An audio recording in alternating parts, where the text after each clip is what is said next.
You're listening to The Discovery Pod, a podcast dedicated to conversations with leaders in the social profit sector. Discover the origin stories of CEOs, founders, and other senior leaders and learn from them so you can accomplish what is most important. Now, on with the show with your host, Douglas Nelson. Hello, and welcome to another edition of The Discovery Pod, Conversations with Social Profit Leaders. Today on the show, we have Jim Hickman, longtime Bay Area health and philanthropy executive, who's currently the Chief Executive Officer for the Center of Youth Wellness in San Francisco. Welcome to the show, Jim. Thanks a lot. Glad to be here.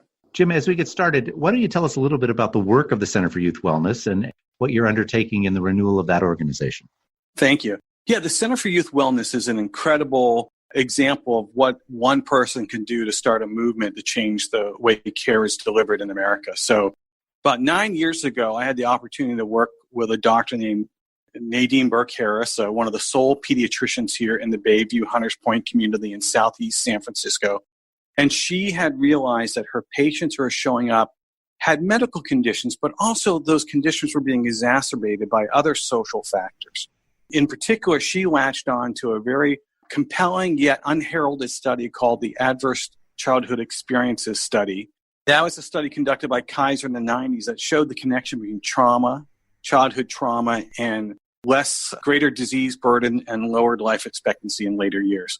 And decided to create a pediatric healthcare center that really focused on applying that scientific approach to the biology of injustice, is what I would call it, how poverty, racism, housing insecurity, food insecurity have real and harmful biological and neurological impact on the development of children. And that work was so profound that earlier this year, Dr. Nadine Burke-Harris was named California's first Surgeon General and asked me to step in and continue to build on the great work she started here at the Center for Youth Wellness. Those are some big shoes to fill.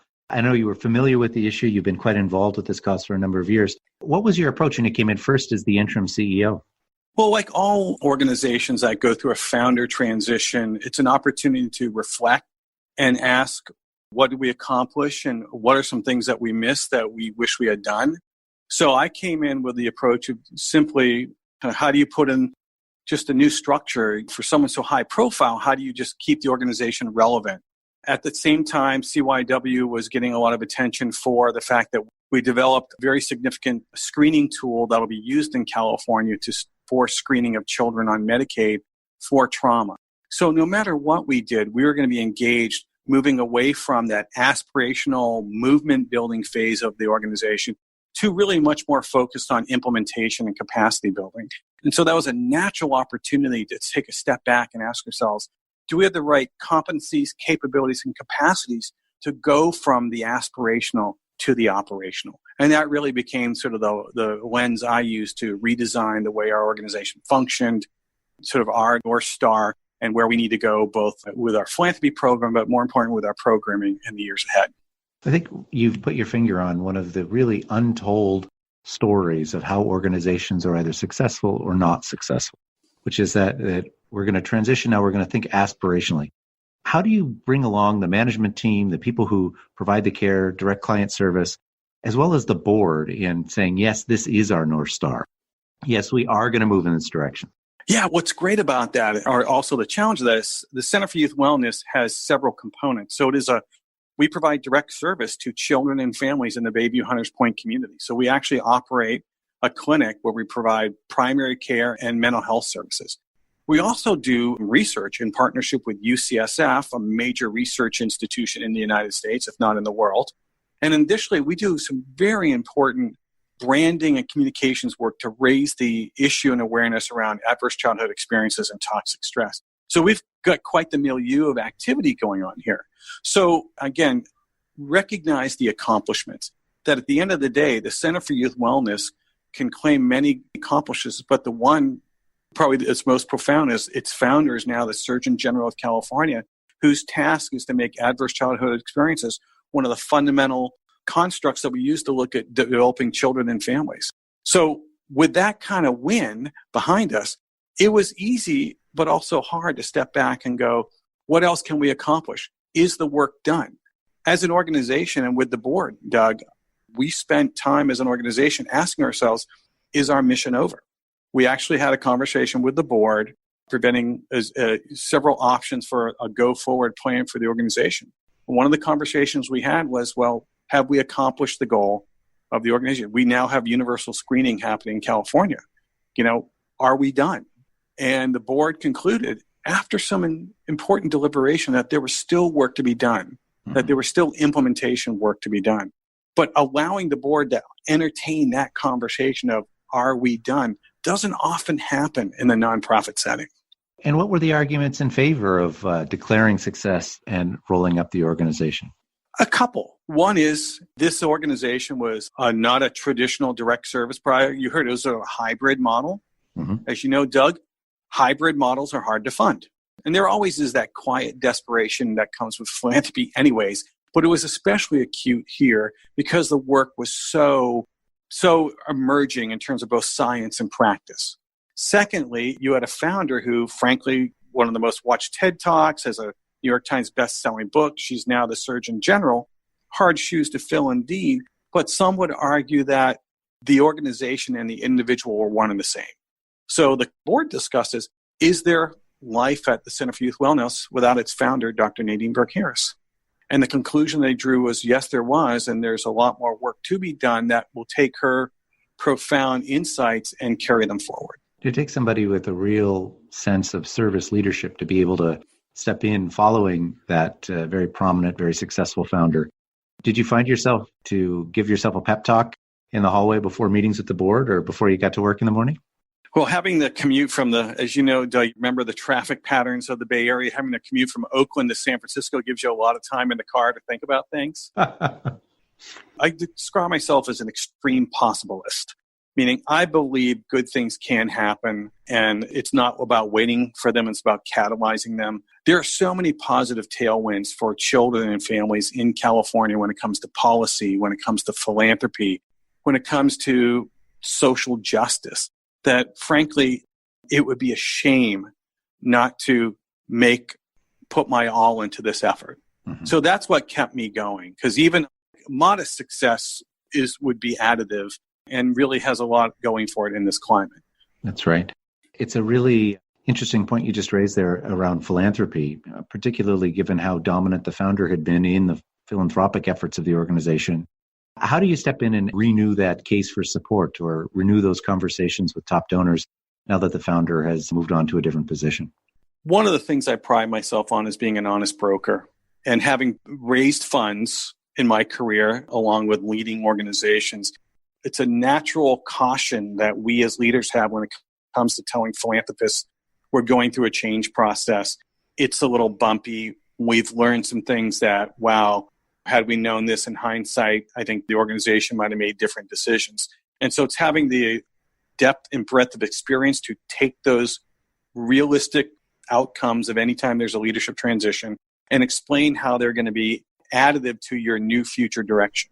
Mm-hmm. So CYW 1.0 was singularly focused on training pediatricians on how to screen kids for ACEs and toxic stress. Because I'm not a pediatrician, I have the luxury of coming in and taking a different point of view to the mission and saying, wait a minute, kids only spend 15 minutes per appointment 4 times a year at best in the pediatrician's office. The rest of their time, they're outside of that office with their family member or in their community. How are we making sure that we're creating the right context for that child and that family outside the pediatric office in a way that they're not going to be re-traumatized? We can't control everything, but how do we sort of raise the knowledge and create an integrated experience for that family when it comes to you're here today because you feel sick, but really what you're feeling is hunger. So how do we connect those dots and build supportive systems that understand what trauma does to a family and what it takes to move a family out of a traumatized state into more of a point of stability? Just talking to a pediatrician is not the answer to that. I've been able to come in and articulate a more wide-angle lens approach to our mission that makes sense to a lot of people, that basically says, yeah, you can't leave the family and the community out of any social justice solution to a medical issue caused by poverty and racism. Yeah, so that wide-angle lens is probably refreshing for many people in the organization, or something that they can be really excited about. How have you brought your management team along with this expanded view of the organization? Well, in a couple ways. Anchor Point was the founder because of the inspirational mission she articulated. So you have to make the case to them that the mission is still valid. It's in a new phase of its deployment and its realization. And here's what that looks like. And here's your role in it, right? Sometimes founder-driven missions can be so powerful, it's hard to find your own ownership of it. A lot of the work I do is really flattening organizations, flattening hierarchy, really taking more of a work group approach, frontline, and really make sure that the people who do the work own it and influence its direction in the organization. And so a lot of this work is about culture change. Mm-hmm. Understanding that when you go from the aspirational to the operational, when you go from being about thought leadership and movement building to capacity building and implementation, when you go from a founder-driven model, a mission and vision, to a more mature model and mission-driven approach to how you operationalize things, you need a different team, you need different working agreements, you need different understandings of how the work gets done. Most of my time here, and I've been here now 9 months this week, of which 6.5 were spent as the interim CEO, is about culture change. How have you approached that? How do you bring everyone together and say, this is the direction, or let's co-create the direction, the culture that we want to have? So I started by doing something really simple. Is once sort of, I went through 3 phases of this interim CEO role. The first was just stabilize the organization. Again, you had to not to go someplace else, but really to be elevated to a position of influence that was only additive to our mission. So how do we as an organization just stabilize our role and how we work on a day-to-day basis, knowing that the way it used to work is now forever changed. You have a new leadership. Number 2, what a great opportunity to do a deep dive into each of our programs and each of our support departments and ask ourselves, what are we doing and why?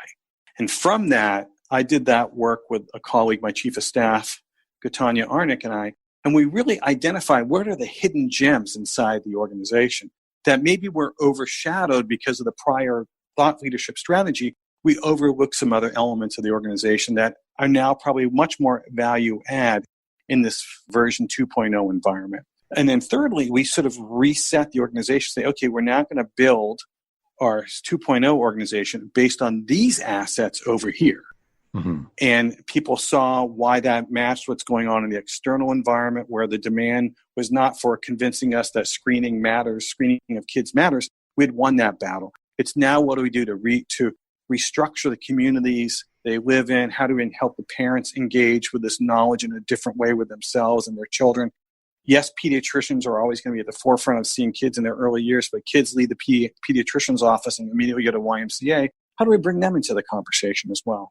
We just sort of unfolded it, kind of like laying a little bit of fudge in a pan, right? People slowly saw how that all layered together and came to be a new, fuller picture of CYW.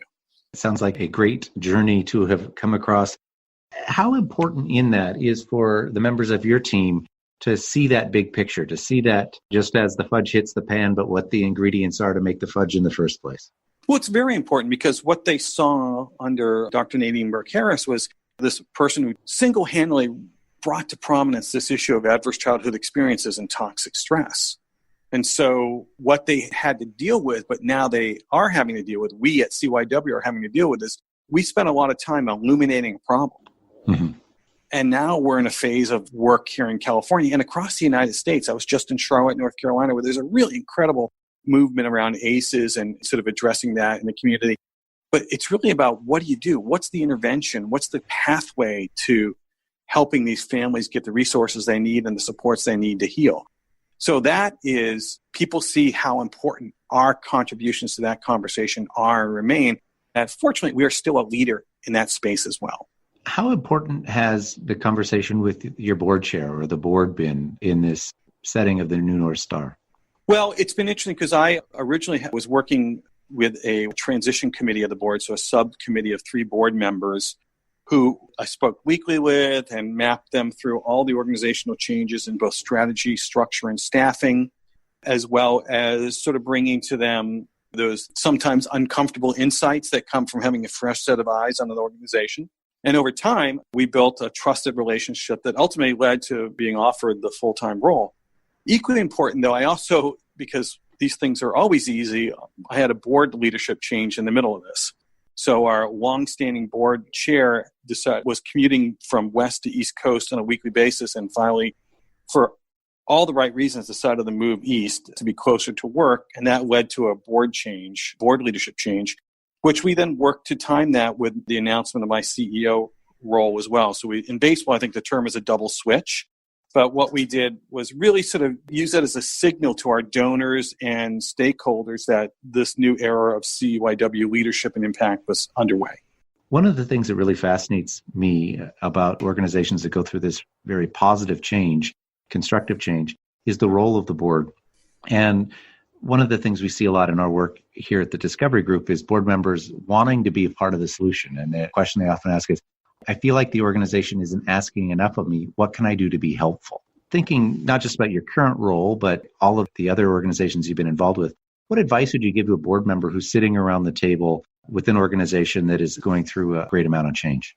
I think the gold standard in board work these days is that idea of a generative board that is really sort of the early indicator, really the sort of pathfinders in a lot of ways for what the community and the organization can do together to create change and positive impact in their community.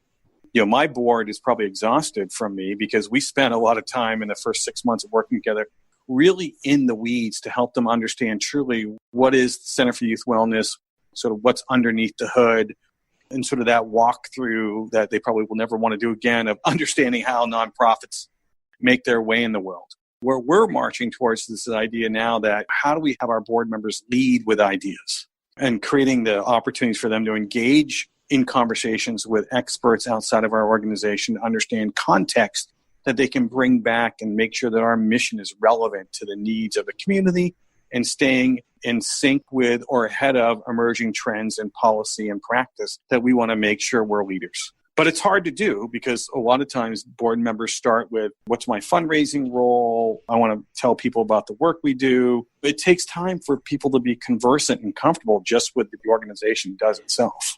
Can you think of an example where in this current transition that you've made, where you've had a board member really start to lead with ideas? What does that look like? What are the tactics involved? I can think of a couple. Actually, one of the tactics was we had to do a beauty contest fundraising competition here in Silicon Valley, which we succeeded and won a grant from a local organization through that.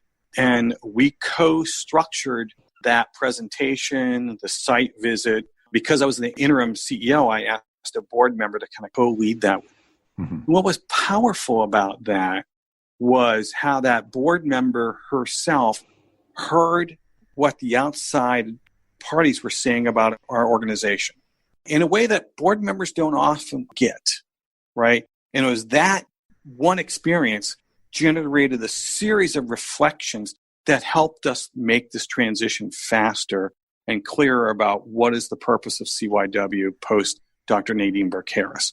So having that board member engage in a conversation about what the work is and having others reflect it back and ask questions really kind of opened up their own, what the possibilities are for this work. Exposure to not only how others see the organization, hearing other organizations talk about their own role really does open up the floodgates for what is possible within the organization.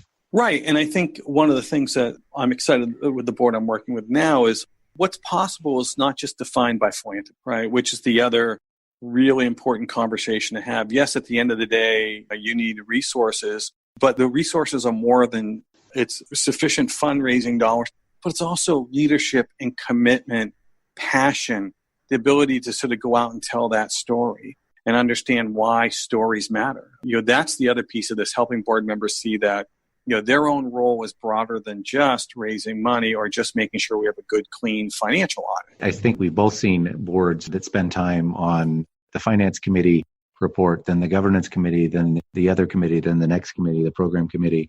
Then the end of the meeting comes and none of these really important issues have been put on the table. How do you make sure that the important generative conversation, or that pathfinder role, as you described it, is a regular part of the conversations around the board table? Partly by limiting the amount of times we have reports like that in the board meeting. Sincerely. Yeah. I do think it's a great way to perform a duty without necessarily performing at the highest level. There are important roles and functions. There's a lot of ways to do that. That's what consent agendas are for.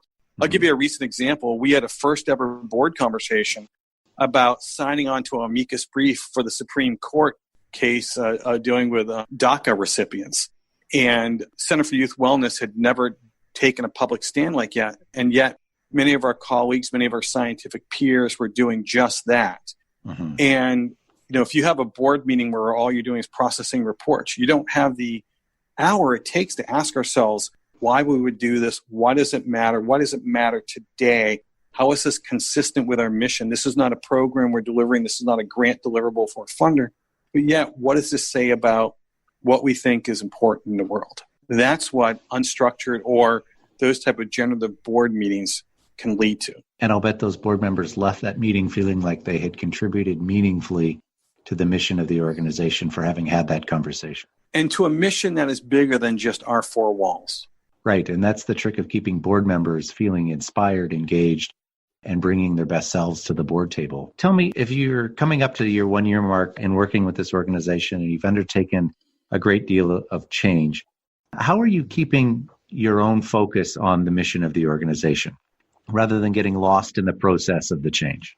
Well, it's easy to do. I just have to step out my front door here where my office is on 3rd Street in the Bayview and see the families. I meet, matter of fact, this Thursday night's our quarterly community advisory committee meeting where I meet with members of the community who live here every day, who value what we do, who have ideas, input, and opinions on how we perform our mission in the community.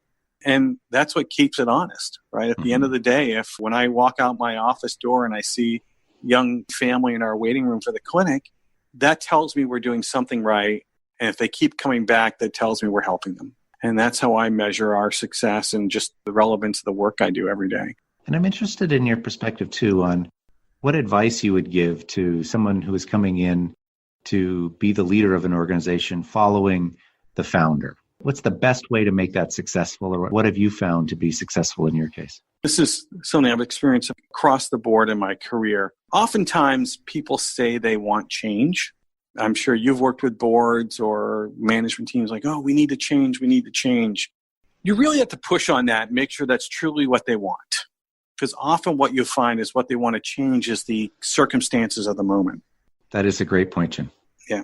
Not necessarily changing the fundamentals of an organization or recasting its mission to be more relevant to the external world rather than the internal boardroom. Mm-hmm. And that's a delicate and often difficult conversation. And I would say to anyone who's faced and comes into a founder role, coming as a successor to a founder, you have to be prepared to walk away. Mm-hmm. One of the things I said during my work as the interim was my goal was to create a clear, sustainable, and functional organization. And that if I do that, there'll be 100 different candidates for CEO of this organization. Right. That to me was my goal, to make an organization that's hugely sought after because of how it is situated for impact, solid base of which it has started from and it will continue to grow from. That was my North Star. And if I delivered that, then I felt I had done my job. Being CEO ongoing is just, to me, icing on the cake. Well, and they decided with the 100 people who wanted to be the CEO after you'd done your work that they'd rather just have you. Yeah, they heard my jokes and liked them is how I describe that. But yes. So you have been involved in a number of different organizations throughout your career. You've been involved in starting organizations, turnarounds, in at least 2 instances that I know of. What would you say surprises you as a leader in the social profit sector? How we undervalue the power of philanthropy to make change. So, Doug, you may recall I had an old phrase when we worked together. I talked about de-risking innovation with philanthropy. Mm-hmm. That's my favorite phrase to throw out in front of a foundation board, a grant-making foundation board. Mm-hmm. Talk about experiences which we shared together at Sutter Health or other organizations I've been in where philanthropy was that risk capital that made change palatable. And it does play that role.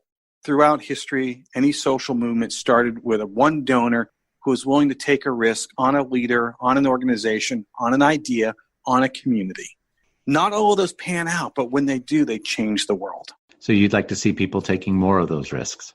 Absolutely. People, particularly here in the Bay Area, Doug, as you know, put a lot of money into risky ventures. because of the 10x expectations 5 years down the road. What's our 10x expectation to change the fate of families in America?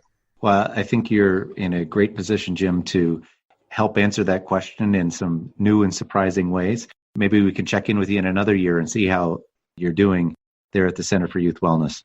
Absolutely. And by the way, we do work in Canada too. So who knows? Maybe I'll show up on your doorstep, Doug. The door's always open for you, Jim. Thank you so much for taking the time to be part of the Discovery Pod today. Thank you. Thanks for joining us on this episode of the Discovery Pod. Be sure to tune in next week for another inspiring and informative conversation. Don't forget to visit our website, thediscoverygroup.ca, for more resources. If you like what you just listened to, please subscribe and tell a friend about it. Until next time, keep working to make your organization exceptional.